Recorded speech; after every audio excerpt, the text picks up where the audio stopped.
কোরবানির গোশত ফ্রিজে সংরক্ষণ বা শুকানো করা যাবে কিনা?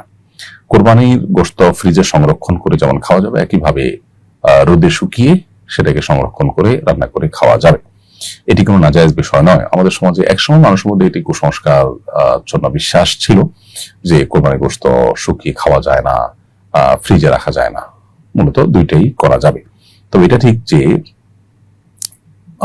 আপনার পুরো কোরবানির পশুর গোশতটাই আপনি সংরক্ষণ করে দিলেন, সামান্য কিছু দিলেন বা দিলেন না, এটা উত্তম নয়। সন্দেহাতীত ভাবে এটি পুরোটাই আমরা আল্লাহর উদ্দেশ্যেই নিবেদন করে ফেলেছি। মূলত কোনোটি আমাদের কাছে ব্যাক আসার কথা নয়। অন্য সাধারণ দান যেরকম দান করলে সেটা দিয়ে দিতে হয়, এটা এক প্রকার আল্লাহর উদ্দেশ্যে আমি নিবেদন করলাম, দানের মতোই। এটা আমার কাছে ব্যাক আসার কথা নয়। আল্লাহ তাআলা আমাকে তিনি উপহার হিসাবে দিয়েছেন। আমরা বলেছি আল্লাহ আপনাকে দিয়েছি, আল্লাহ সেটা অ্যাকসেপ্ট করে আমাদেরকে আবার খেতে দিয়েছেন।